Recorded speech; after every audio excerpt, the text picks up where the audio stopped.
come to Christ. When you come to Christ, you must count the cost of your body, your mind, and your heart.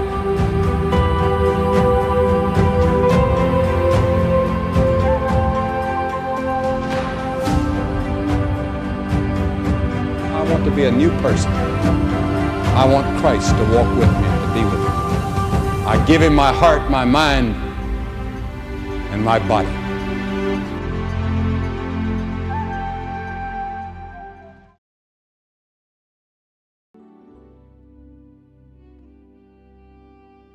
Shalom saudara. Shalom. Mari kita mau hampiri tata Allah. Kita mau mulai kebaktian pada pagi hari ini. Mari siapkan hati kita. Oh haleluya Yesus. Terima kasih Tuhan. Kasih setiamu Tuhan yang selalu baru untuk setiap kami. Terima kasih Bapa untuk setiap Tuhan penyertaan-Mu dalam hidup kami. Oleh sebab itu Tuhan, pagi hari ini kami ingin naikkan ucapan syukur kami Bapa. Oh haleluya Tuhan. Karena siapakah Tuhan kami di hadapan-Mu, sehingga Tuhan Kau pandang berharga. Terima kasih Bapa. Haleluya.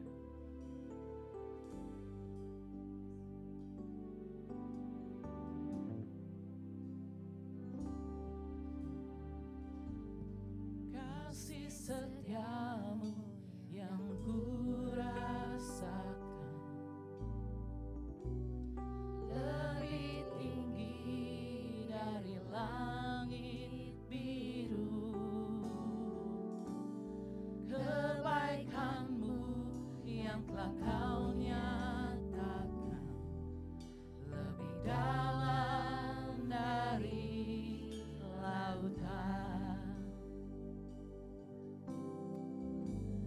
Berkat-Mu yang telah ku terima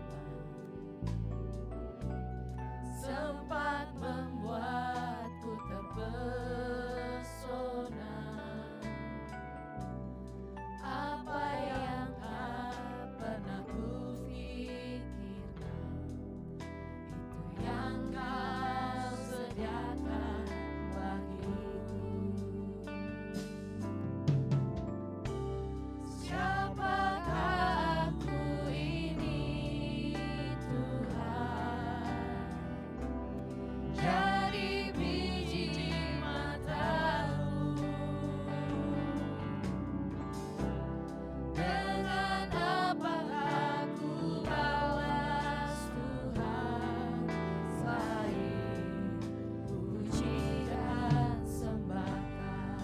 Mari jemaat, saya untuk bangkit berdiri.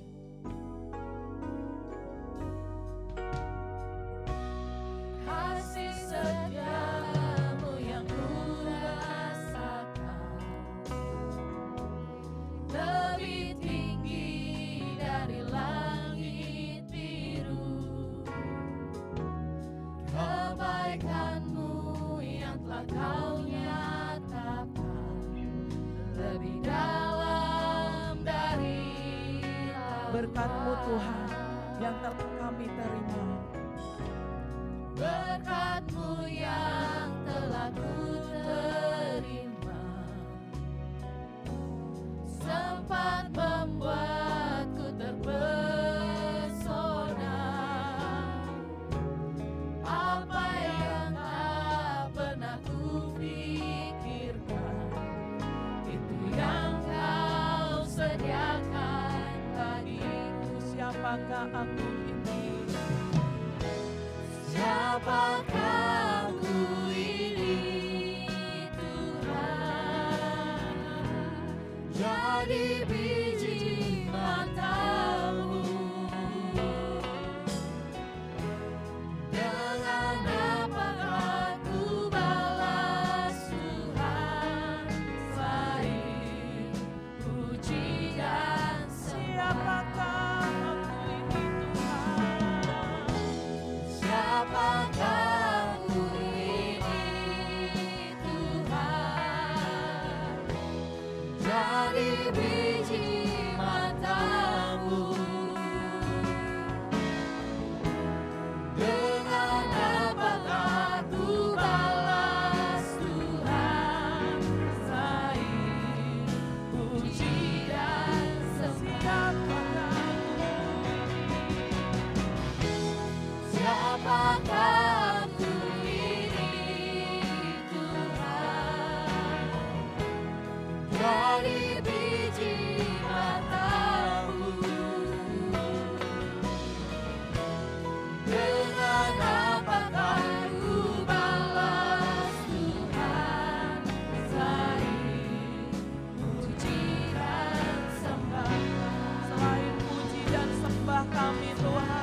Bukanlah Engkau Tuhan.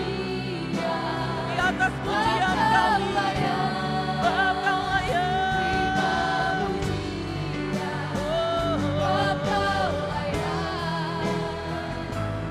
Anugerah Yesus, Raja di atas segala raja. Raja di atas segala raja. Raja di atas segala raja. Raja di atas segala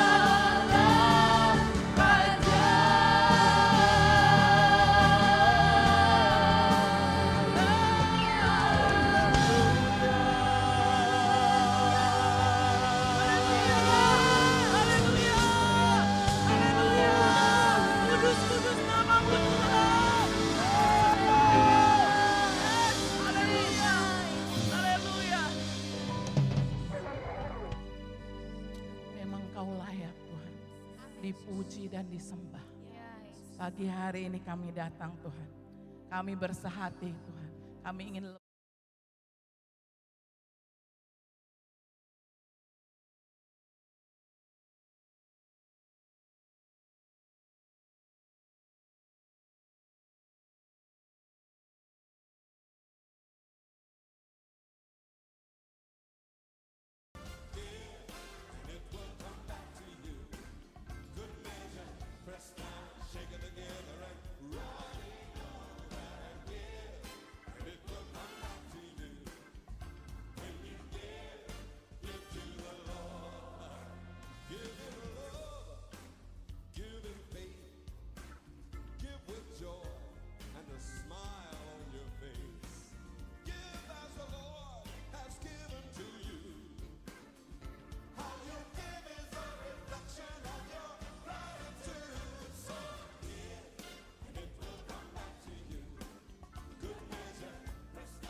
Ya, shalom ya. Selamat pagi, selamat kita beribadah kembali dalam nama Yesus ya. Sebelum kita mulai firman Tuhan ini, saya akan mengajak saudara-saudara, Bapak Ibu ya, terutama untuk berdoa untuk gembala kita ya yang sedang beroperasi dan tadi pagi saya dapat kabar masih belum stabil. Ya, HB-nya masih turun, ya. Kita berdoa bahwa Tuhan akan memberikan terbaik untuk dia, ya. Kita tundukkan kepala. Bapa Surgawi, kembali anak-anak-Mu datang di sini, ya Tuhan, bersekutu, ya Tuhan. Kami meminta dalam doa kami, ya Tuhan, untuk kesembuhan, penyembuhan ya Tuhan daripada gembala kami ya Tuhan, Bapak Dani Hertiana ya Tuhan. Kami tahu ya Tuhan, tangan-Mu tidak pendek ya Tuhan. Kau akan menjangkau dia, Engkau memberikan kesembuhan yang sempurna ya Tuhan. Terima kasih Bapak, terima kasih ya Tuhan. Terima kasih juga ya Bapa, jika sebentar ya Tuhan, kami anak-anak-Mu ya Tuhan akan mendengarkan isi hati-Mu ya Tuhan. Kuduskan hati kami ya Tuhan, lembutkan hati kami ya Tuhan, biar kami boleh dapat menerima firman-Mu ya Tuhan. Kalau berupa teguran yang memaniskan dalam kehidupan kami ya Tuhan. Kami tidak mau bersungut-sungut lagi dalam pelayanan kami ya Tuhan, dalam pengiringan kami kepadamu ya Tuhan. Terima kasih Bapa Surgawi, terima kasih ya Tuhan. Kalau Kau tahu ya Tuhan, di setiap perhimpunan juga si iblis tidak senang ya Tuhan, ingin mengganggu kepikiran, ingin mengganggu pendengaran kami anak-anak-Mu ya Tuhan. Kuduskan kepikiran kami supaya kami tidak berpikir yang bukan daripada firman-Mu ya Tuhan. Terima kasih ya Tuhan. Kami tahu ya Tuhan, Kau begitu kasih kepada kami anak-anak-Mu ya Tuhan. Oh Tuhan, terima kasih. Kami anak-anak-Mu siap mendengarkan firman pagi hari ini ya Tuhan. Di dalam nama Tuhan Yesus Kristus, Juru Selamat dan Penebus kami. Kami siap mendengarkan firman-Mu. Amin. Ya saudara-saudara, ya pagi ini kita akan melanjutkan pelajaran kita ya dalam Matius 13 ayat sampai ayat 16 ya. Yaitu mengenai garam dunia dan terang dunia. Kalau perikopnya kita baca di dalam Alkitab ya. Di sini saya tulis ada 2 ayat saja ya, garam dan terang dunia ya. Mari kita coba baca sama-sama ya. Ya. Matius 5 ayat 13. Ya, demikian firman Tuhan. Kamu adalah garam dunia. Stop dulu. Sekali ya. Sekali lagi. Kamu adalah garam dunia. Jika garam itu menjadi tawar, dengan apakah ia diasinkan? Tidak ada lagi gunanya selain dibuang dan diinjak orang. Ayat 14. Kamu adalah terang dunia. Stop dulu. Ya. Tadi Anda perhatikan ya. Kita lanjutin lagi. Kamu adalah terang dunia. Kota yang terletak di atas gunung tidak mungkin tersembunyi. 2 ayat ini ya. Sebenarnya merupakan suatu teks Alkitab yang paling salah satu yang paling terkenal ya, bahwa kita ada garam dunia, kita ada terang dunia ya. Salah satu teks Alkitab yang paling akrab di telinga kita ya. Tapi sesungguhnya kita harus hati-hati. Sesuatu yang kita anggap paling akrab ya, kadang-kadang menjadi suatu hal yang biasa saja. Ya. Sesuatu hal yang ya melintas begitu saja. Karena kita anggapnya biasa saja. Ya terang dunia, ya garam dunia. Ya. Sehingga kita menjadi tidak tertantang ya untuk mendalami apa maksud ayat-ayat ini. Ya. Kita tidak mau menyelidiki lebih lanjut ya. Hanya tahu ya garam, ya terang, ya. Tapi kita nggak mau menyelidiki lebih lanjut apa maksud Tuhan dengan firman-Nya ini. Ya. Sehingga keindahan teks ini ya, yang begitu kita sering dengar ya melintas begitu saja, lewat. Karena saya yakin percaya. Ya. Mungkin Anda sudah baca ya mengenai garam dunia, terang dunia. Mungkin lebih dari 50 kali atau lebih dari 100 kali. Ya. Anda dengar ayat ini. Ya. Tapi apakah kita mendalami maksudnya ini? Ya. Maksudnya apa? Bagaimana sebenarnya kita hidup sebagai garam dan terang dunia yang dimaksudkan dalam Alkitab ini? Bagaimana kita menghidupi ya dengan iman Kristen kita yang kita mengaku bahwa kita orang Kristen, ya sejauh mana kita mengerti, ya memahami, ya menghayati, ya, sejauh mana kita melakukannya dalam kehidupan kita. Ini yang menjadi tantangan bagi kita. Ya. Jadi bagaimana kita menghidupi kita yang sudah mengaku sebagai anak Tuhan, ya. Kita mau mengerti, menghayati, ya, sejauh mana kita melakukannya, ya, dalam kehidupan kita. Karena kita selalu adalah dalam bayang-bayang, ya, yang istilahnya bayang-bayang, tapi kurang mampu sebenarnya untuk mewujudkan, ya, apa yang kita tahu itu sebagai garam dan terang dalam kehidupan kita. Ini penting bagi kita anak-anak Tuhan. Makanya tadi saya katakan seberapa jauh. Karena ayat itu menganggap ya sudah sering dengar-dengar. Jadi lewat begitu aja. Gak mau mendalami maksudnya apa firman Tuhan ini. Ayat-ayat ini kalau Anda pelajari ya, itu sangat berhubungan sekali dengan ayat-ayat sebelumnya di Markus 5 ayat 12 ya, dan juga ayat-ayat setelahnya ya, Markus 5 ayat 17 sampai 20 ya. Itu berhubungan sekali. Ya. Next. Coba. Ya.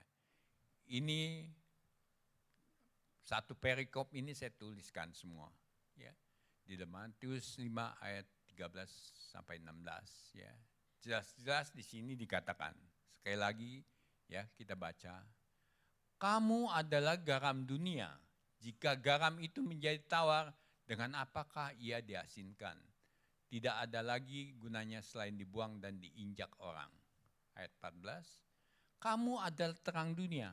Kota yang terletak di atas gunung tidak mungkin tersembunyi. Lagi pula orang tidak menyalakan pelita lalu meletakkannya di bawah gantang, melainkan di atas kaki dian sehingga menerangi semua orang di dalam rumah itu. Ayat 16, demikianlah hendaknya terangmu bercahaya di depan orang, supaya mereka melihat perbuatanmu yang baik dan memuliakan Bapa-Mu di surga. Amin? Ya. Makanya tadi saya katakan, ya, saya berhentikan yang mengatakan, kamu adalah garam dunia. Lalu saya bilang berhenti. Mengerti enggak kita? Dan kamu adalah terang dunia. Saya berhentikan lagi. Ini saya baca lagi, udah ketiga kali. Ya, makanya saya bilang pasti Anda sering dengar ini ayat mungkin udah lebih dari 100 kali. Ya. Jadi kita tahu ya, kalau kita perhatikan ya, di Matius ini, ya, itu sangat berhubungan sekali dengan ayat-ayat sebelumnya. Ayat sebelumnya apa? Berbagai orang yang mengalami penganiayaan. Dengan kata lain, bahwa situasi yang sedang dipikirkan bukan situasi yang mudah saat ini. Bukan situasi nyaman saat ini. Tapi kita tetap dibilang, kamu adalah garam dunia. Kamu adalah terang dunia. Ya. Tapi ayat sebelum mengatakan, berbahagialah orang dianiaya. Yang mengalami penganiayaan. Lalu dilanjutkan oleh teks selanjutnya. Di Matius 5 ayat 17 sampai 20. Bagaimana intinya adalah dikatakan bahwa Tuhan ingin menuntut kita, kesalehan kita melebihi daripada orang-orang Farisi. Jadi posisi ayat ini ya, menyeratkan bahwa ya, kehidupan kita sebenarnya terus dipantau oleh orang di sekeliling kita. Anda adalah garam dan Anda adalah terang. Jadi Anda tuh selalu dipantau oleh orang sekeliling kita. Ya, bukan hanya di antara jemaat di sini saja, tapi orang-orang sekitar kita. Orang-orang yang belum kenal nama Tuhan. Orang-orang yang tahu nama Tuhan tapi enggak mau mengikut dia. Dia pantau kita.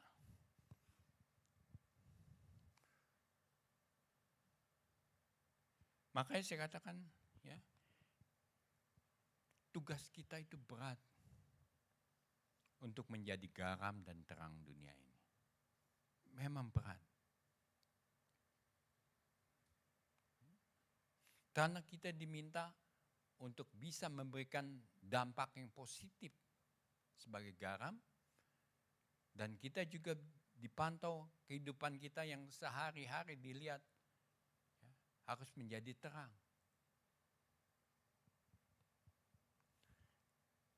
Ya. Dalam situasi mudah saja sebenarnya, ya, apalagi situasi tadi yang dikatakan dalam penganiayaan, dalam harus lebih beriman kepada Tuhan, ya. dalam keadaan yang suasana yang gimana ya, mudah, nyaman gitu. Itu kita sering ya gagal dalam menjadi garam dan terang dunia. Gagal. Ini ciri khas anak Tuhan. Sering kita merasakan gagal. Bagaimana sekarang kalau kita dalam situasi penganiayaan dan dituntut lebih dalam pelayanan kita terhadap Tuhan? Apakah kita mau gagal? Lalu kita juga mesti melihat relevansinya, ya. Bahwa garam itu sesuatu yang dibutuhkan setiap saat. Setiap saat. Bukannya berarti garam itu dibutuhkan hanya sebulan sekali atau setahun sekali, enggak. Setiap saat itu harus ada garam. Ya. Terutama ibu-ibu yang tukang masak, yang bisa masak, ya, atau bapak-bapak juga yang suka masak. Pasti butuh garam setiap hari.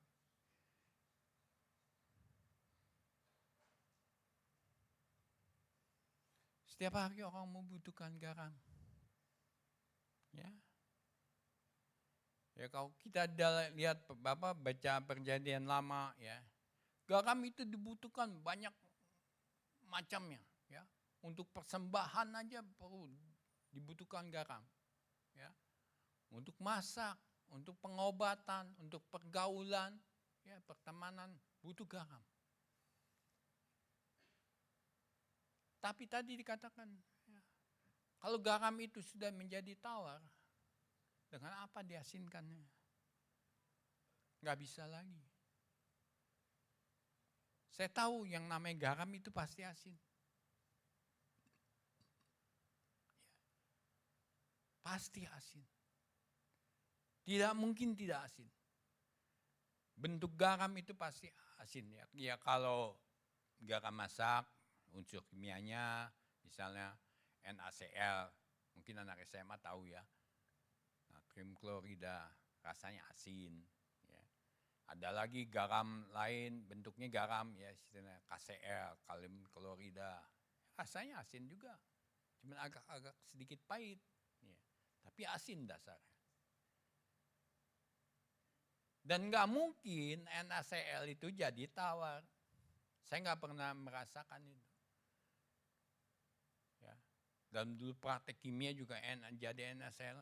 Oh asin ya jadinya. Nggak pernah jadi tawar.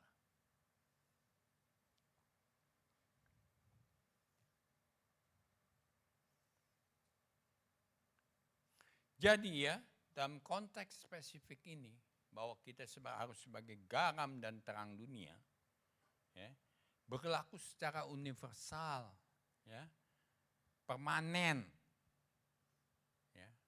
Bukannya sesaat ada garamnya, sesaat nggak ada garamnya, sesaat ada terangnya, sesaat nggak ada. Bukan, harus secara universal. Garam dan terang itu ada. Ya, karena Yesus katakan, kamu adalah garam dunia. Kamu adalah terang dunia. Ya. Jadi harus selalu ada. Tapi kita kadang-kadang ya mendengar perkataan yang mengatakan hendaklah kita menjadi garam dan menjadi terang dunia. Atau usahakanlah ya kamu menjadi garam dan terang dunia. Atau kadang-kadang kita yang berdoa, Tuhan jadikan kami garam dan terang dunia. Sebenarnya ya pengertian ini agak salah.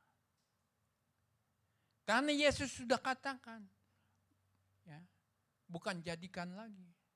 Yesus sudah katakan, kamu adalah terang dunia, kamu adalah garam dunia.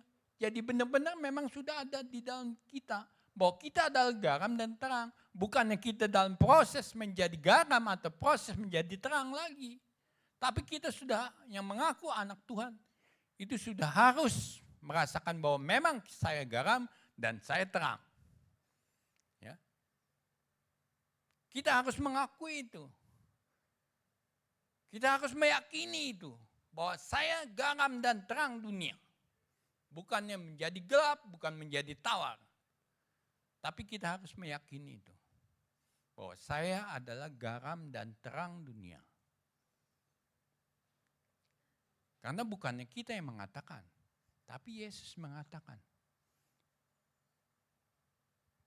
Maka tadi saya stop. Supaya Anda perhatikan. Bahwa Yesus mengatakannya, hendakkah kamu menjadi garam dunia? Bukan. Yesus katakan, kamu adalah terang dunia. Kamu adalah garam dunia. Jadi benar-benar memang harus selalu ada dalam kehidupan kita. Karena garam dan terang dunia itu ya, adalah menjadi identitas kita sebagai anak-anak Tuhan. Ya. Identitas kita menjadi anak-anak Tuhan. Jadi garam dan terang itu adalah identitas kita sebagai anak-anak Tuhan. Jadi bukannya dalam proses lagi, tapi sudah menjadi identitas. Oh iya, dia anak Tuhan. Makanya tadi saya katakan, kita itu dipantau oleh orang sekitar kita. Jadi perkara ini bukan merupakan suatu anjuran atau suatu perintah. Bukan. Bukan suatu proses menjadi garam atau proses menjadi terang lagi. Benar-benar ini identitas kita sudah. Tuhan sudah memberikan itu. Kamu adalah garam dunia. Kamu adalah terang dunia. Udah menjadi identitas anak Tuhan. Bukan proses lagi. Ya. Kita itu dipantau.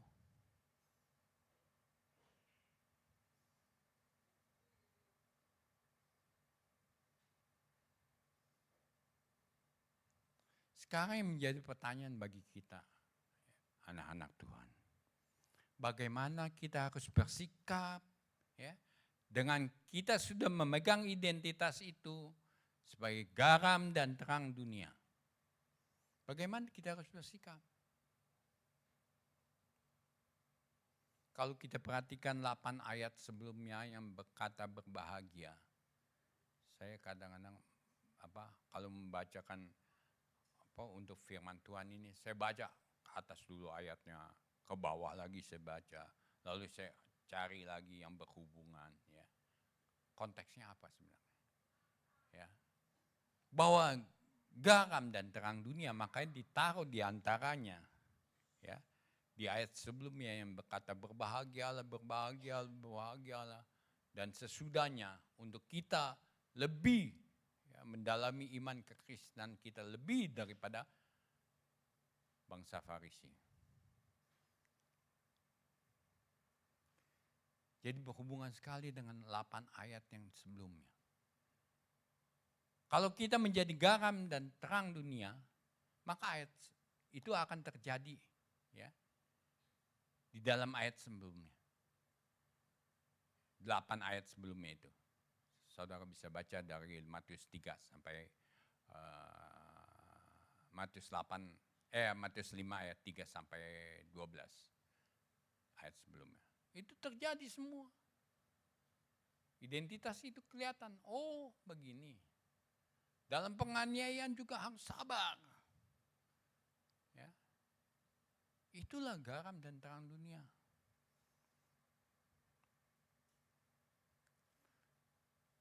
Lalu kita pun harus perhatikan ya.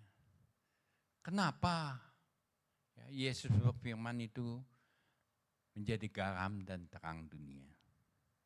Karena kalau kita perhatikan dua-duanya adalah suatu mempunyai makna yang hampir sama. Yaitu sesuatu yang memberikan dampak yang positif. Dua-duanya itu. Sesuatu yang memberikan dampak, yang membangun. Dua-duanya itu sama. Tapi kita mau belajar. Ya. Next. Ya.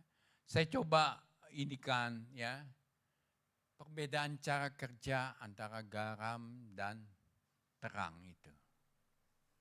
Kenapa kita harus bisa bedakan? Kita harus hidup berhikmat ya, dalam kita menjadi garam dan terang itu. Ya. Di sini cara bekerja yang garam tidak terlihat, tapi berpengaruh sangat besar. Ya. Kalau ibu-ibu masak, ya mungkin kita masak, ya kita sayur, ya istilahnya kalau sayur tanpa garam itu rasanya udah nggak enak, bukan main. Kasih garam sedikit, ada rasanya. Ya. Tapi kita nggak kelihatan, ya nggak kelihatan lagi prosesnya gimana itu. Udah larut garamnya, tapi kita rasakan, oh nikmat, ya, oh enak jadinya. Prosesnya kita nggak bisa lihat. Berbeda dengan terang. Kalau sedangkan terang ya, cara kerjanya terlihat dan berpengaruh sangat besar juga. Artinya, ya, proses terang itu, ya, itu akan selalu terlihat oleh kita. Ya.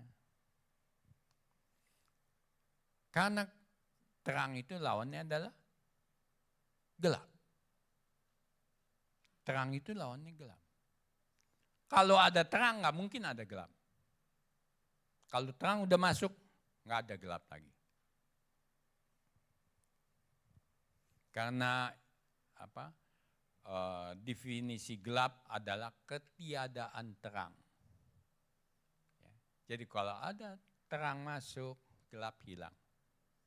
Walaupun sekecil apapun terang masuk, gelapnya pasti hilang. Ya walaupun terangnya bukan sekali-sekali gelapnya, sampai gelap sekali kita nggak bisa ngelihat. Tapi dia keluar terangnya. Jadi selamanya ya, kalau ada terang pasti gelapnya hilang.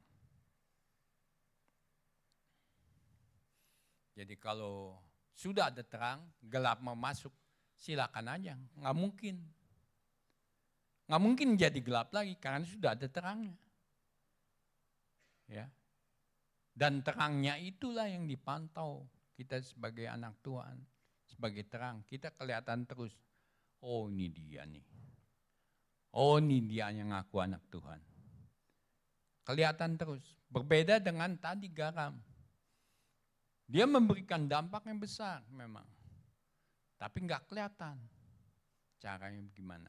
Tahu merasakan sesuatu perubahan dalam kehidupan dan dirinya.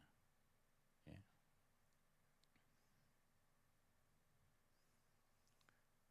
Dan kita lihat dua-duanya memberikan efek yang positif, yang membangun. Bukan efek yang menjerumuskan atau menghancurkan, enggak. Dua-duanya memberikan efek yang positif dan membangun. Ya. Makanya di sini saya coba inikan ya. Jika kita sudah tahu bahwa kita memiliki identitas sebagai garam dan terang, maka kita harus hidup dengan berhikmat. Kapan kita harus menjadi garam, kapan kita harus menjadi terang. Ya. Dengan kata lain, kita harus tampil kadang-kadang terselubung, ya, kadang-kadang terang-terangan. Ya. Kita harus mempunyai hikmat dalam kehidupan kita. Kita harus mempunyai hikmat dalam kesaksian kita. Kapan kita harus terang-terangan, kapan kita harus mengatakannya dengan terselubung. Tapi dua-duanya memberikan hikmat.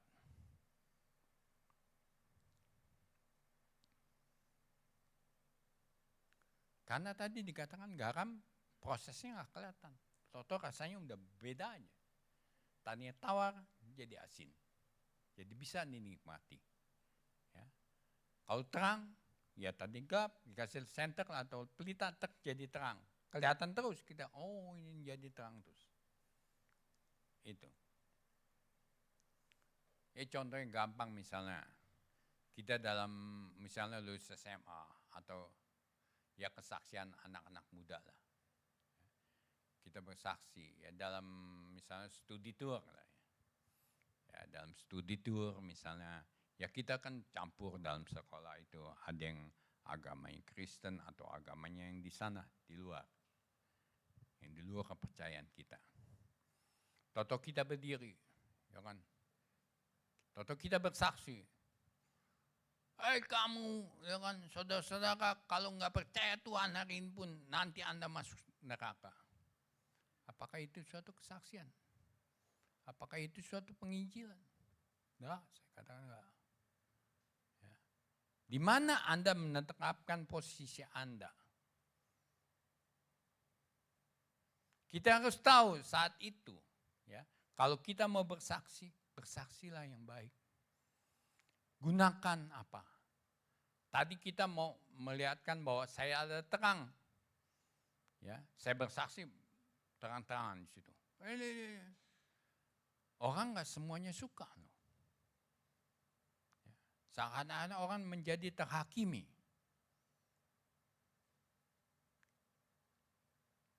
Dan saat itulah ya hikmat kita harus bekerja.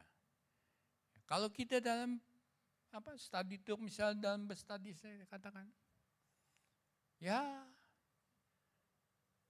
gampang kita mau bersaksinya. Nyanyikan lagu rohani, ya kita nyanyikan aja pelan-pelan. Satu orang nyanyi, mungkin orang seiman dengan kita ngikut nyanyi. Ya. Orang yang tidak seiman sedikitnya dia mendengar lagu itu, lalu dia perhatikan syairnya. Dia perhatikan syair berulang-ulang. Itu akan masuk ke otaknya. Akan masuk ke otak kecilnya. Dia akan mengingat. Mungkin seminggu lagi dia lagi jalan sendiri, dia akan ingat, iya kemarin lagu itu enak kayak ini. Apa maksudnya? Nah itulah prosesnya. Kita proses dalam keadaan menjadi garam, terselubung, memberikan iman untuk saudara-saudara kita yang seiman, kita membangun dia yang tadinya lemah mungkin dalam perjalanan itu, kita bangunkan, bangkitkan lagi. Itu proses terselubung. Jadi mereka tidak merasakan, nggak memperhatikan kitanya. Dia perhatikan adalah syairnya, ya, irama lagunya. Sehingga dia merasa tadinya agak gundah, jadi agak tenang. Itu adalah memberikan dampak positif. Jadi kita harus benar-benar di sini saya katakan, ya. Kita harus hidup dengan berhikmat kapan kita harus menjadi garam dan kapan kita harus menjadi terang. Kapan kita harus terselubung, ya. Kapan kita harus terang-terangan. Kalau di sini saya terang-terangan, ya. Saya nggak mau terselubung. Tuhan juga berikan, ya karena kita semua orang seiman. Saya nggak mau terselubungin. Apa yang Tuhan perintahkan saya, apa yang Tuhan katakan, sampaikan mengenai ini, sampaikan mengenai ini. Saya sampaikan. Ya memang kadang-kadang itu juga bukannya untuk saudara saja. Ya. Sebab firman Tuhan katakan, firman Tuhan itu seperti pedang bermata dua. Menghantam saudara dan menghantam saya juga. Dalam hal ini pun, ya, jangan Anda merasa bahwa Anda terhakimi. Saya pun terasa, ya, ditegur juga oleh Tuhan mengenai garam dan terang ini.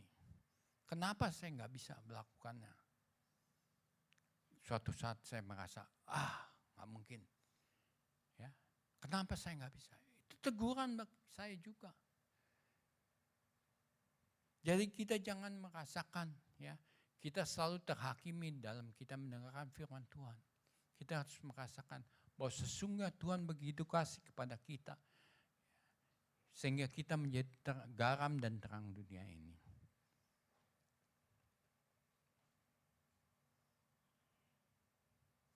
Sekarang bagaimana kita menerapkan, ya, sebagai anak-anak Tuhan, ya, menerapkan garam dan terang dalam kehidupan kita sehari-hari. Next, saya coba ini kan sedikit saja yang gampang, yang sehari-hari kita lakukan sebenarnya. Untuk mengingatkan kita. Ya. Di sini bagaimana kita menerapkan garam dan terang dalam kehidupan sehari-hari. Pertama adalah perhatikan cara kita berkata-kata. Penting loh ini. Ya. Terutama bagi kita yang mengatakan bahwa saya anak Tuhan. Perhatikan cara kita berkata-kata. Atau mungkin rohaniawan, pelayan, ya kan? Hati-hati. Karena dengan cara kita berkata-kata, dengan intonasi kita, ya, bahasa tubuh kita, ya, kita kadang-kadang salah menyampaikannya.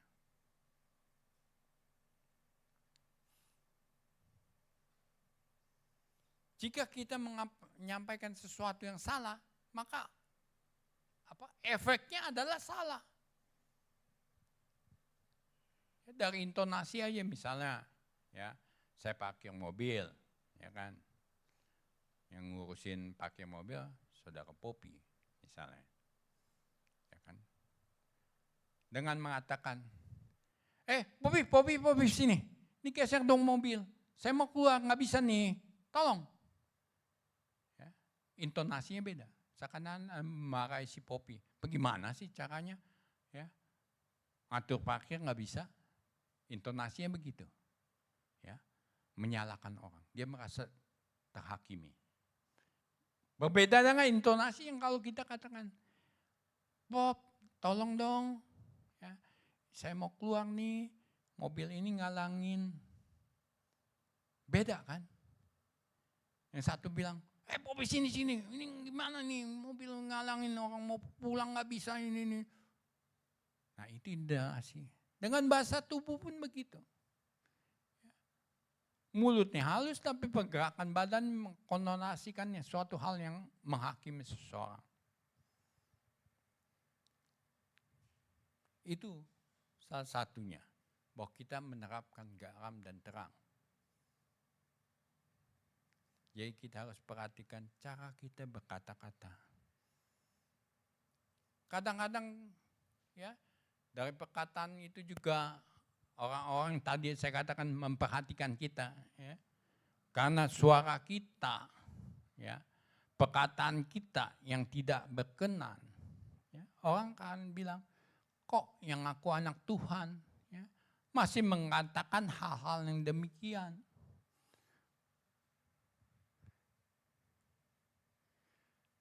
Mengatakan kata-kata yang penuh caci maki. Kadang-kadang penuh kebun binatang.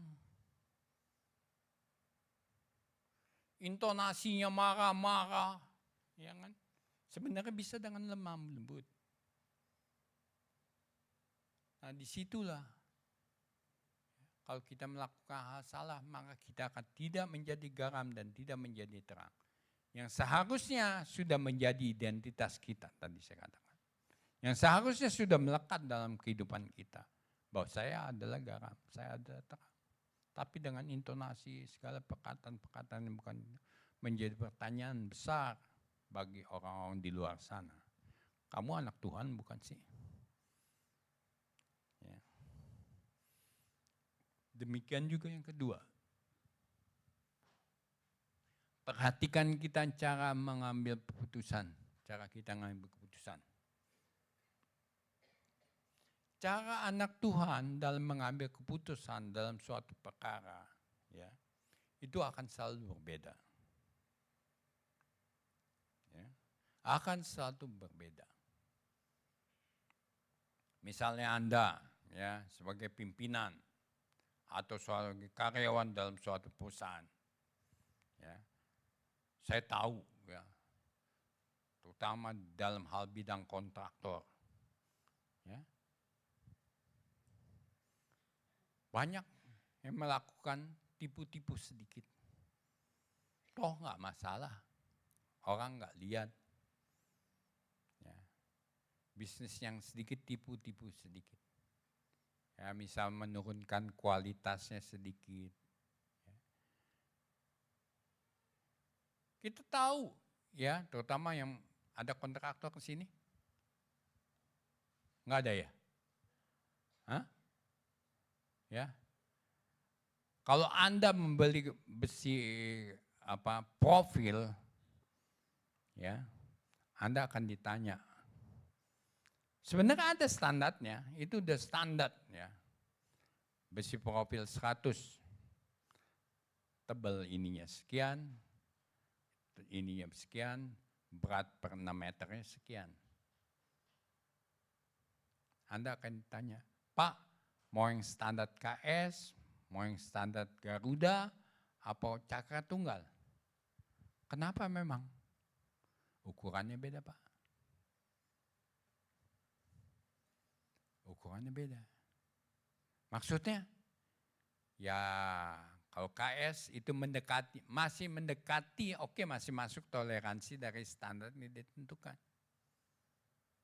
Ya kalau harus tebalnya 10 mili, karena memang nggak bisa selalu tepat ya. Tebalnya harus 10 mili. Oke, dia kadang-kadang 9,9, kadang-kadang 10,05, ya, nggak selalu. Lalu, ya yang merek ini, ya tebalnya 9 Pak. Nggak mungkin lebih dari 9, bisa turun lagi dikit. Yang ini, ya yang ini lebih tipis lagi Pak. Tapi sebutannya sama. Ya, sebutannya sama. Begitu juga dengan besi beton. Ya untuk konstruksi. Besi 12, Anda ukur, mungkin 11 mili. Itu tipu-tipu sedikit. Tapi sebagai anak Tuhan, kita jangan melakukan hal demikian. Kita selalu harus merubah. Oh, kita pakai yang ini, merek ini ya Pak, lebih murah. Tapi kita tahu sebenarnya itu enggak betul, ukurannya enggak bagus. Ya kita bilang, kita harus coba. Keputusan ini enggak bisa, harus yang ini benar-benar. Nah itu bedanya anak Tuhan dengan orang dunia. Perhatikannya adalah, mindsetnya adalah untung, duit. Sehingga apa? Tidak memperhatikan cara kita mengambil keputusan. Ini.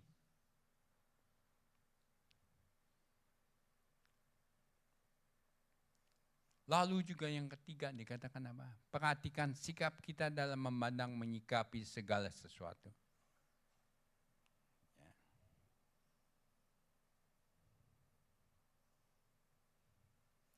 Ya misalnya kita ya sesama jemaat di sini ya kan, atau di kantor lah yang sering kejadian, di kantor atau di suatu perusahaan yang kadang-kadang saling menggunakan intrik supaya dia lebih diperhatikan. Ya. Misal saat itu kita dengar curhatan dari kawan kita, ya kan.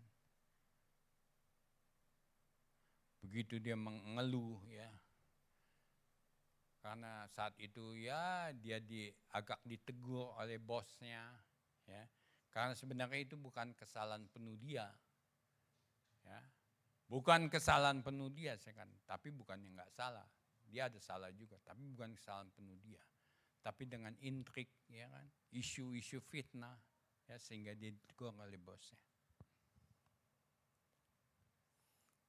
Saat itu juga kita langsung jawab, kamu nggak boleh begitu, kamu lawan, lapor lagi ke bos. Bukan itu Pak, ini. Kita jangan lakukan hal itu, kita harus memandang makanya. Ya, kita harus perhatikan sikap kita saat itu, memandang menyikapi segala sesuatu kita harus hati-hati. Jangan memberikan respon yang membuat emosi orang sesuatu yang lebih jelek. Kita perhatikan dia. Kita tanya, misalnya, memang kamu ada dulu berbuat salah enggak ke dia? Ya kan? Sehingga dia tuh sakit hati atau apa. Kalau ada sakit hati, buat salah, kamu minta maaf dulu ke orang itu. Lalu kamu jelaskan, saya sebenarnya enggak melakukan itu. Tapi kamu lakukan, minta maaf dulu. Lakukan itu. Jadi kita bisa melakukan segala sesuatunya tuh, tahap-tahapnya tuh benar. Kita harus pandang dulu, gini. Oh. Jangan langsung kita bilang, ya lawan aja ini, gini. Enggak. Kayak di perusahaan juga, ya. Banyak intrik-intrik yang berlaku. Ya misalnya mengenai kenaikan jabatan, kenaikan prestasi. Kita jangan mengikuti intrik-intrik itu. Tapi tetap melakukan yang terbaik untuk perusahaan. Itu anak Tuhan. Jangan ikut-ikutan tercemplung dengan mengatakan, si A begini, si A. Enggak, lakukanlah yang terbaik yang merupakan tugas Anda. Ya kan? Jangan kita tercemplung ikut-ikutan dalam perkara yang tidak benar. Ini anak Tuhan. Jadi kita tahu.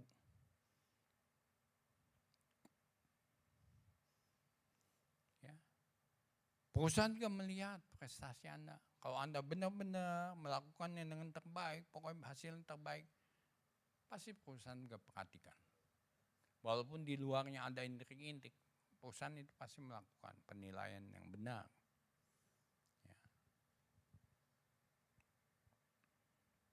Maka dikatakan di Mazmur 1 ayat 1 dikatakan yang berhubungan dengan 3 hal teratas adalah berbahagialah orang yang tidak berjalan menurut nasihat orang fasik. Artinya kita benar-benar berkata-kata itu selalu betul. Ya. Yang tidak berdiri di jalan orang berdosa, artinya kita mengambil keputusan itu dengan betul. Dan yang tidak duduk dalam kumpulan pencemooh, artinya kita memandang menyikapi suatu perkara itu betul-betul. Dengan tidak duduk bersama dengan orang pencemooh. Artinya kita memberikan baik.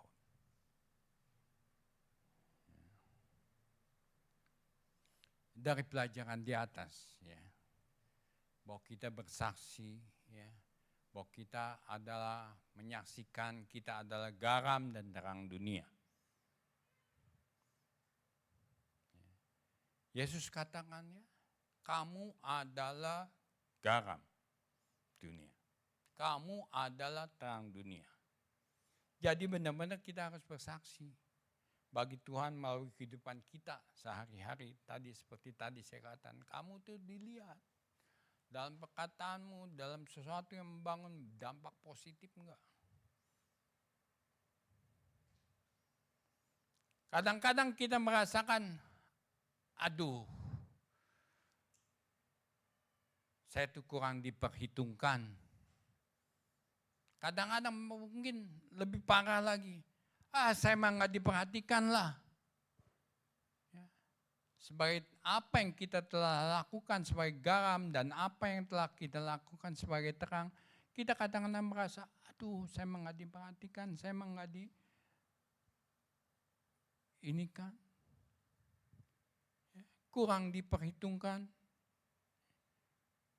Namun kita sebagai anak Tuhan, kita mau senantiasa memberikan selalu pengaruh yang positif. Selalu berikan pengaruh yang positif. Ini penting. Ya. Walaupun kita tidak diperhitungkan, tidak diperhatikan dalam suatu perhimpunan, tapi kita tetap harus memberikan pengaruh yang positif. Sebagai benar-benar garam dan terang. Kita harus menghindari dunia dari kerusakan yang makin parah. Ya, kita tahu saat ini, ya, dunia itu makin lama makin parah. Kita harus menolong orang untuk tidak melakukan hal-hal yang tidak baik.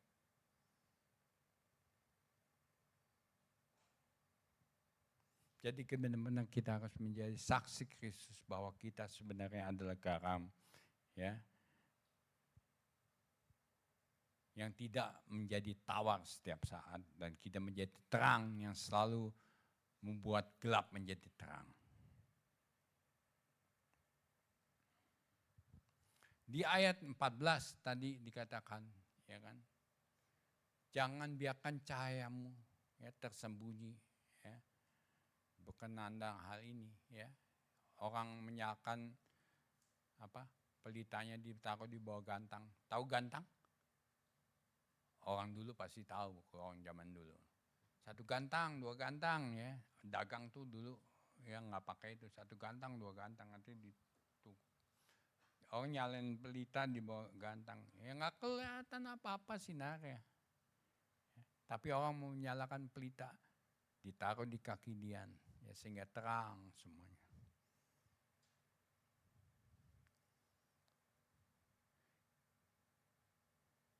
Ingat, ya, tadi kita sudah mendapatkan identitas kita sebagai terang. Maka di Yohanes 8 ayat 12 dikatakan, ya, maka Yesus berkata pula kepada orang banyak katanya, akulah terang dunia. Dia menyatakan, akulah terang dunia. Ya. Barang siapa mengikut aku, ia tidak akan berjalan dalam kegelapan, melainkan ia mempunyai terang hidup. Artinya benar-benar, kalau Yesus sudah mengatakan, akulah terang dunia. Ya. Maka kita tidak pernah jalan dalam kegelapan, justru kita mempunyai terang hidup.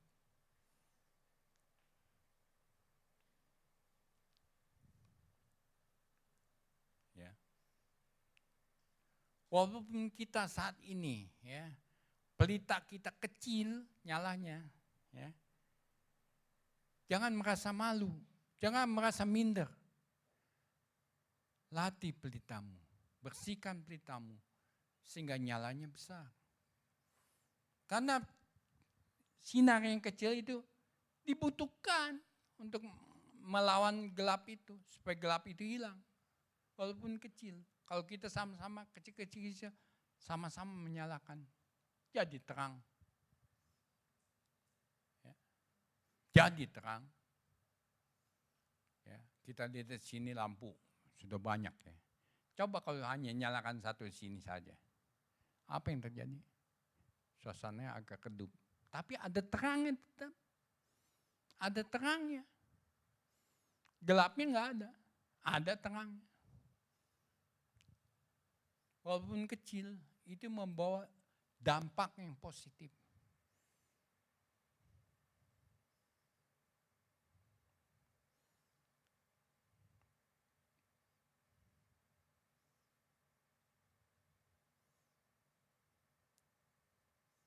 Ya, kita baca lagi tadi di ayat.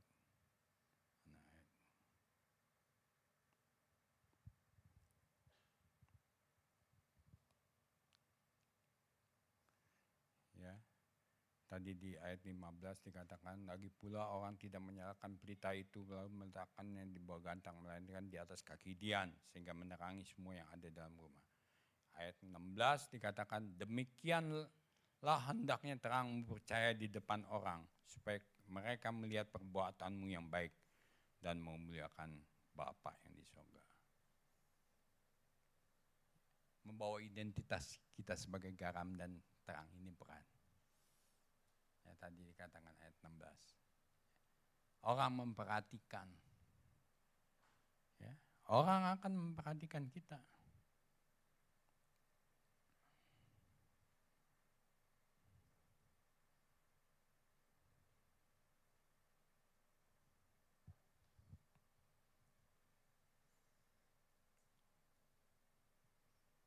Jadi setiap kali, ya, kita memalingkan hati kita dari Tuhan dalam doa, rendah hati, ya, kita mengalami terangnya. Setiap kali kita mencari firman-Nya, kehendaknya, ya, kita baca firman, ya, terang itu akan terus berkembang. Bukannya artinya kita tadi berproses mempunyai terang, bukan. Terang itu sudah ada, tapi kita harus kembangkan terang. Menjadi benar-benar terang. Karena terang yang kecil itu sangat dibutuhkan dalam kegelapan. Jadi setiap kali kita, ya, karena sebagai garam, kita memperhatikan seorang yang membutuhkan, ya, kita harus bisa mengorbankan kenyamanan kita untuk menjangkau dalam kasih yang Tuhan ajarkan. supaya terangnya akan meluas dan melebar. Jadi setiap kali kita menolak ya godaan ya, dengan memilih kemurnian, setiap kali kita mengupayakan sesuatu untuk memberikan pengampunan, setiap kali kita berani bersaksi tentang kebenaran, terang itu terus akan mengusir kegelapan. Jadi makin terang. Karena terang itu akan menjadi perhatian dari orang-orang. Kalau gelap orang pasti nggak senang. Tapi kalau terang, dia menjadi perhatian. Oh, ada apa tuh? Terang kok di sana.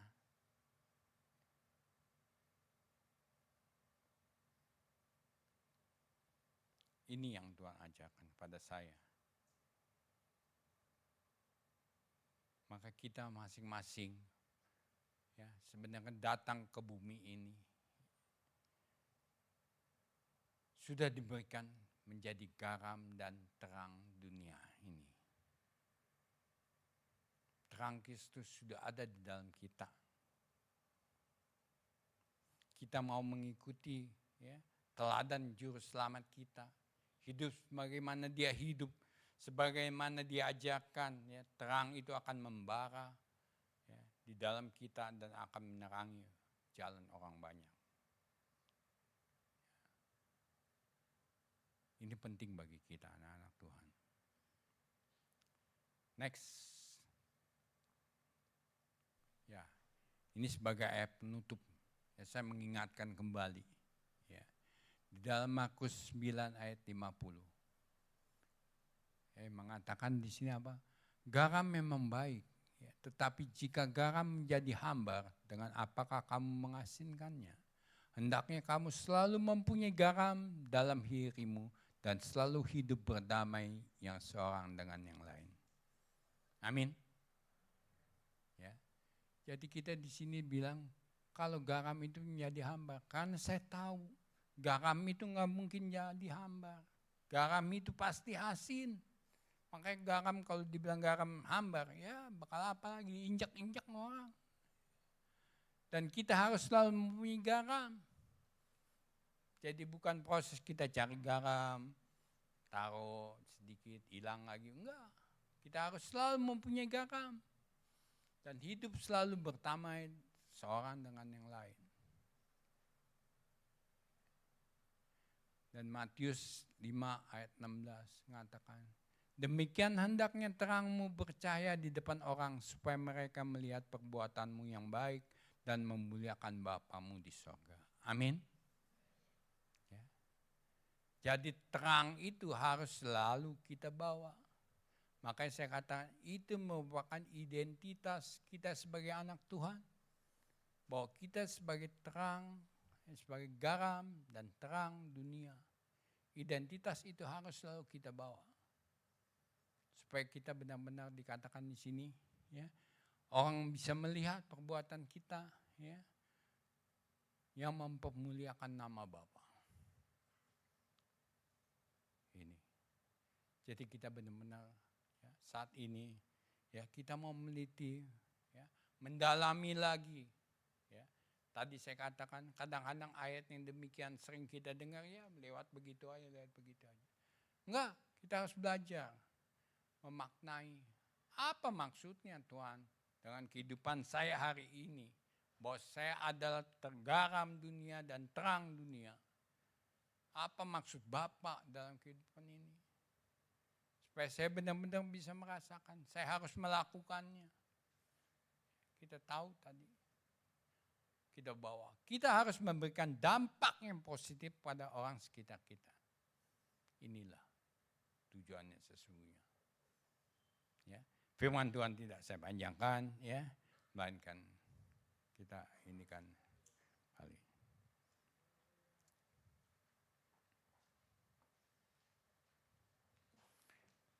Kita akan berdoa dulu.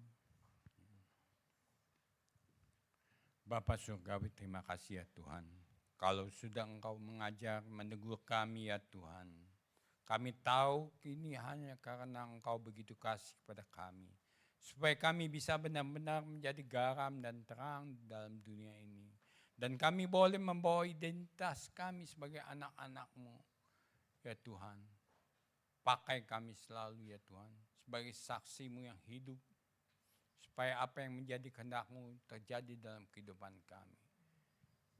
Terima kasih Bapa Surga, terima kasih. Dalam nama Yesus kami menerima dengan suka hati firman-Mu itu. Dan kami akan melakukannya, ya Tuhan. Dalam nama Yesus. Amin.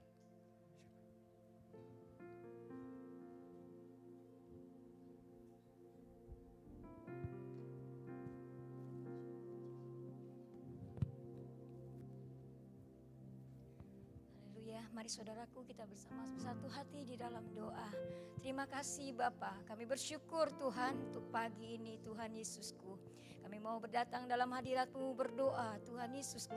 Darah-Mu Yesus yang menguduskan kami, darah-Mu Yesus mengampuni segala dosa kami dan segala kelalaian kami Tuhan Yesusku. Kami percaya ketika kami membawa doa kami, Engkau yang melayakkan kami, menguduskan kami. Hingga apa yang kami bawa, kami doakan Tuhan, biarlah seturut kehendak-Mu.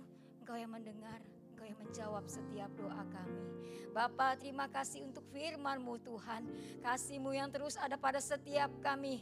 Untuk kami terus Tuhan menjadi anak-anak-Mu. Kami Tuhan adalah terang. Kami adalah garam yang terus Tuhan memancarkan Engkau dalam kehidupan kami Tuhan. Terima kasih Yesus, terima kasih. Inilah kami semua Tuhan. Kami berdoa untuk pemimpin, pengurus, pelayan, bahkan seluruh jemaat-Mu. Berikan kami kesehatian Tuhan. Untuk kami saling mengampuni. Untuk kami saling bersama-sama Tuhan bekerja di ladang-Mu Tuhan Yesusku. Kami percaya semua karena kasih-Mu. Semua karena Engkau yang melayakkan kami. Bukan karena kekuatan kami Tuhan Yesus. Terima kasih Bapa.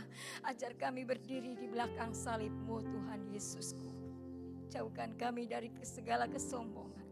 Jauhkan kami dari segala ketinggian hati. Jauhkan kami Tuhan dari segala Tuhan bentuk pengelompokan. Kami adalah satu tubuh-Mu Tuhan Yesus. Kami percaya kami yang Kau pilih menjadi tangan, Kau pilih menjadi kaki, Kau pilih menjadi mata. Terus Tuhan pakai hidup kami menjadi satu kesatuan di dalam tubuh-Mu Tuhan Yesusku. Dijauhkan dari segala hal yang bermecah belah Tuhan Yesus. Kami mau bersama-sama Tuhan Yesus bekerja di dalam Engkau Tuhan Yesus. Kami percaya ketika Engkau terus menyertai kami, ketika Engkau terus memenuhi hidup kami, kami percaya Tuhan segala perbuatan kami, terang-Mu Tuhan berpancar Tuhan Yesus, hingga nama-Mu dimuliakan.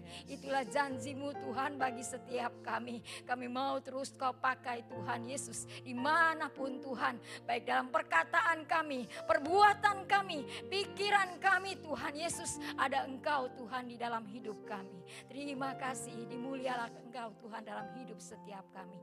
Pakai kami lebih lagi Tuhan. Rendahkan hati kami untuk terus Kau bentuk Tuhan Yesus. Terus Kau dewasakan dalam hidup kami Tuhan Yesus. Terima kasih, sucikan, kuduskan kami Tuhan Yesus. Engkau Bapa yang melayakkan kami. Kami juga berdoa Tuhan bersatu hati bersama Tuhan seluruh jemaat-Mu Tuhan Yesus saat ini. Untuk Bapak Gembala kami, Bapak Dani Tuhan Yesusku. Kasih-Mu Tuhan, bilur-Mu Tuhan, terus Tuhan ada, terus nyata bagi setiap kami yang berdoa untuk Bapak Dani saat ini Tuhan. Kami bersyukur operasi berjalan baik, operasi berjalan lancar. Karena itu kami juga mempunyai iman yang teguh di dalam Engkau Tuhan. Untuk membawa pemulihan, untuk membawa kesembuhan Tuhan. Untuk apapun yang terjadi kami percaya semua Tuhan untuk kebaikan Tuhan Yesusku. Mari Bapa, Kau memakai dokter, Kau memakai peralatan, Kau memakai obat-obatan sebagai sarana Tuhan Yesusku. Mari Bapa, pemulihan-Mu ada terus Bapa. Berikan iman yang percaya, berikan ketenangan Tuhan Yesus. Hingga kami percaya Bapak Dani dapat kembali pulang, dapat kembali melayani Engkau Tuhan Yesusku. Terima kasih Bapak, terima kasih Bapak. Mari pulihkan lebih lagi. Kami juga berdoa untuk Ibu Gembala kami Tuhan. Berikan ketenangan Tuhan untuk keluarga, anak-anak Tuhan Yesus. Kami percaya saat ini iman yang teguh, pengharapan ada terus pada Ibu Gembala kami Tuhan. Untuk kesembuhan, bahkan untuk keluarga. Kami percaya Engkau memberkati segala sesuatunya Tuhan Yesusku. Di dalam nama Tuhan Yesus kami percaya, dalam tangan kuasa-Mu. Kami percaya Bapa, kami serahkan dalam tangan darah Yesus. Bapak Ibu yang dikasihi Tuhan, tadi saya mendapat kabar bahwa Pak Dani akan melakukan operasi kedua. Mari kita kembali berdoa bersama ya. Jadi akan membersihkan operasinya itu gumpalan darah yang ada di paru-paru dan membersihkan rembusan darah yang menyebabkan HB-nya menurun. Mari saat ini kita berdoa di dalam roh. Kita minta belas kasihan Allah bekerja saat ini. Kira pakara sikarata kalamaya. Iya ramana karasi karata kalamaya.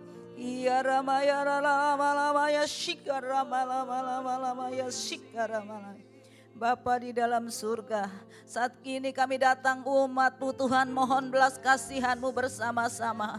Merendahkan diri, memohon belas kasihan-Mu Tuhan. Kalau hari ini kami mendengar Pak Gembala kami akan melakukan operasi kedua. Oh Roh Kudus, kami berdoa buat tim dokter yang akan melakukannya. Berikan hikmat yang daripada-Mu Tuhan, supaya operasi kedua ini berjalan Tuhan tanpa gangguan apapun. Semuanya ada dalam campur tangan-Mu, semua ada dalam kendali-Mu Tuhan. Kami percaya Tuhan, kirimkan malaikat-Mu Tuhan, menaungi Tuhan ruangan operasi. Setiap peralatan yang digunakan disucikan, dikuduskan Tuhan. Kami percaya Tuhan, ada semuanya di dalam lindungan, naungan-Mu, kuasa-Mu, hadirat-Mu ada. Saat hadirat-Mu ada Tuhan, ada mujizat-Mu, ada kuasa-Mu bekerja. Kami percaya Tuhan, siang hari ini Tuhan, biarlah Roh Kudus-Mu yang terus mengalir memberikan ketenangan kepada Bapak Gembala kami. Berikan kekuatan, teguhkan hatinya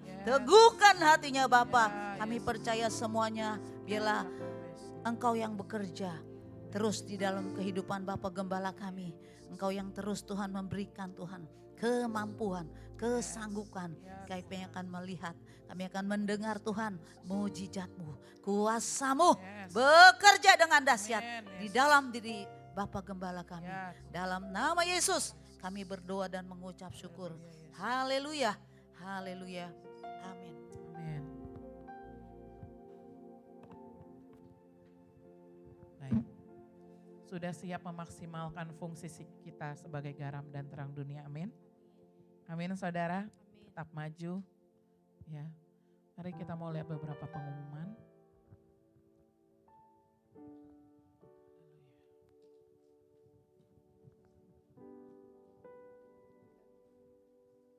Selamat datang kepada Saudari Ana. Saudari Ana boleh silakan bangkit berdiri. Selamat datang Saudari Ana, selamat bergabung di Gereja GKP Yerusalem. Ditunggu kedatangannya minggu depan. Tuhan Yesus memberkati. Amin. Beri salam satu sama lain, yang di sebelahnya boleh. Ya, lanjut. Ini ada penggalangan dana ya untuk anak teens mengadakan jualan ya untuk penggalangan dana fellowship mereka. Bapak Ibu ya, saudara-saudari semua diundang untuk bergabung memberkati mereka ya. Biarlah apa yang mereka usahakan dalam penggalangan dana ini maksimal dan mencapai targetnya. Terima kasih. Selanjutnya.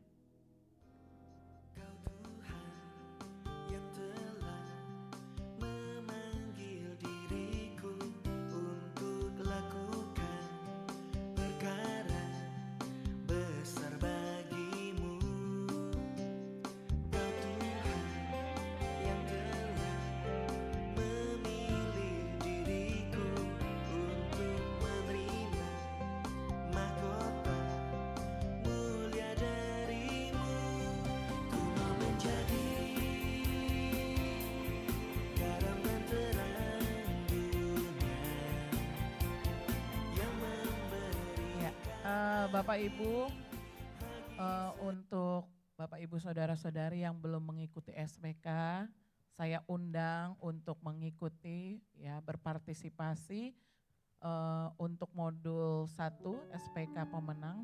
Biarlah semuanya boleh mengambil bagian bertumbuh bersama di dalam SPK. Ya, nanti boleh ambil formulir pendaftarannya di belakang ya, di meja belakang telah tersedia. Tuhan Yesus memberkati.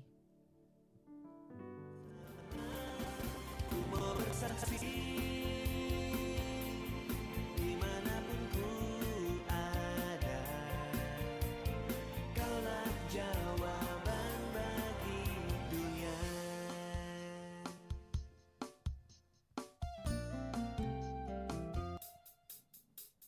Kau Tuhan yang telah memanggil diriku untuk lakukan perkara besar bagimu.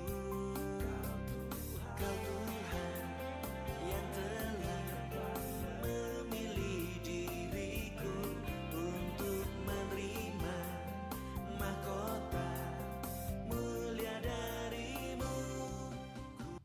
Ya baik saudara, untuk ibadah di Kamis tanggal 29 Mei itu hanya ada satu kali jam 10 ya untuk ibadah kenaikan Tuhan Yesus ya.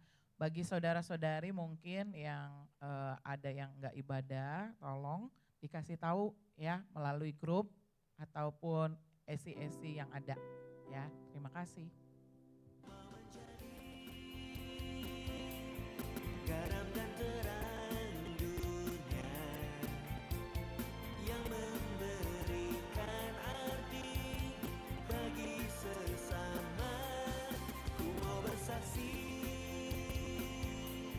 dimanapun ku ada, kaulah jawaban bagi dunia.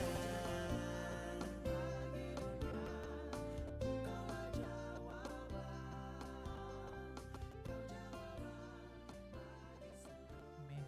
Mari saya undang Bapak Daniel untuk menutup ibadah pada pagi hari ini.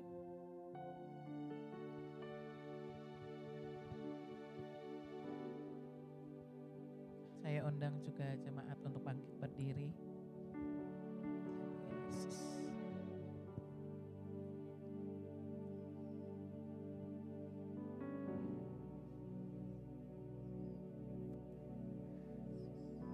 Terima kasih Bapak Surgawi, kalau Engkau sudah himpunkan kami di tempat ini ya Tuhan. Kami tahu ini bukan kuat dan gagah kami ya Tuhan, tapi oleh karena kemurahan yang berlaku dalam kehidupan kami. Jika kami sudah memuji dan memuliakan nama-Mu, kami sudah mendengarkan firman-Mu ya Tuhan. Kami sudah berdoa untuk saudara-saudara kami ya Tuhan, terutama untuk Bapak Gembala kami Dani Herdiana ya Tuhan. Kau turut campur ya Tuhan selalu dalam kehidupan kami ya Tuhan. Kau selalu penuh dengan berkat dalam kehidupan kami, dalam keluarga kami, dalam setiap usaha kami ya Tuhan, dalam sekolah kami ya Tuhan, dalam pergaulan, dalam sehari-hari kami, baik di antara jemaat maupun di luar ya Tuhan. Kami tahu ya Tuhan, bahwa Engkau ingin menjadikan kami selalu saksi-Mu ya Tuhan, menjadi garam dan terang bagi dunia ini. Terima kasih ya Tuhan.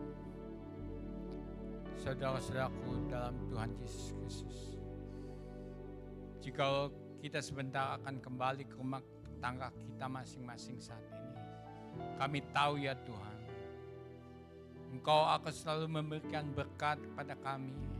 Apa yang telah kami terima saat ini, tempat ini, kami juga bisa memberikan berkat itu kepada yang lain ya Tuhan. Tuhan, kami siap menerima berkat hanya daripada-Mu saja. Dalam nama Tuhan Yesus Kristus. Haleluya, haleluya. Amin.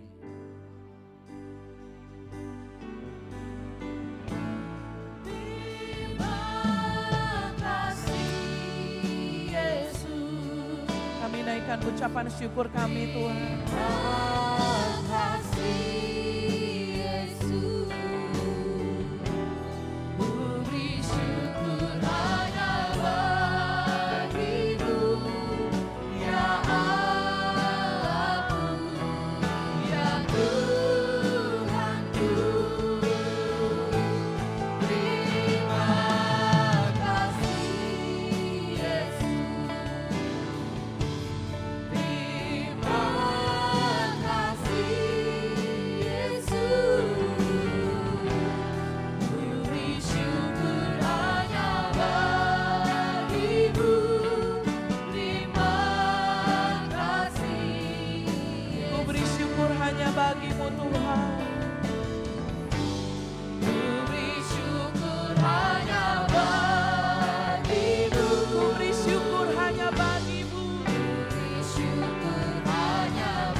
katakan